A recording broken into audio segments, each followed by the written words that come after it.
Next guest is the founder of the U.S.-Israel Education Association. It's a nonpartisan program. It advances dialogue and cooperation between senior U.S. officials and Israel. Since 2011, she's led tours throughout the nation of Israel and connected world leaders and decision makers to help promote and improve defense, security, economic prosperity, and most importantly, peace in the region.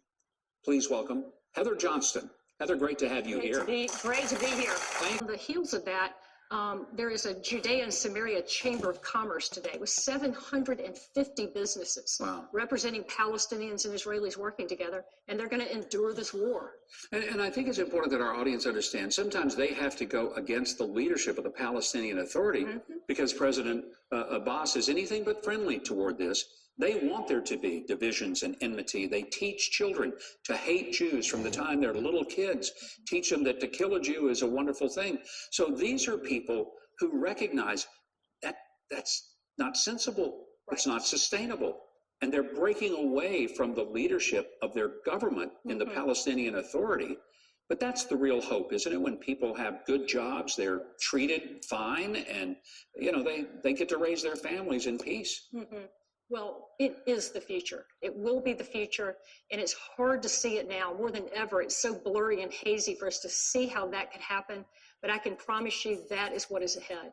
It's Palestinians and Israelis being able to work together. What is the greatest hope that you have as you take people over?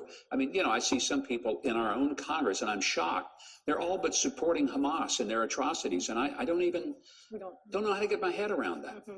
Well, I'll tell you what, Governor, we really understand that the entire future for the United States of America really depends so much on a strong U.S.-Israel collaboration, and we can never let that fail. The heartbeat of that is our U.S. Congress. They are the stabilizing factor in even with all of the dysfunctions of it. They're still the stabilizing factor, the balance of power to any White House, and they have to be educated in order to be able to really come to the fore and lead the collaboration. We are the iconic nation on earth that is supporting Israel today.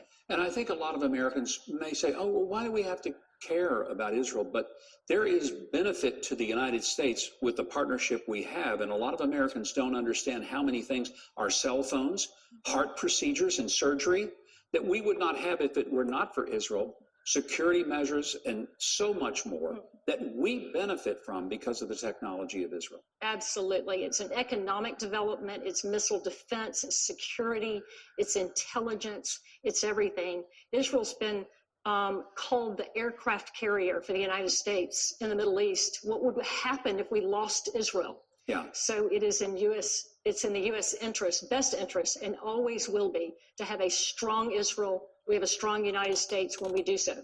Well, I bumped into you in Israel before. I have a feeling we'll do it again, and I hope you'll continue the extraordinary work of taking political leaders from this country to see Israel firsthand, because they need to see it. If you want to stay up to speed on the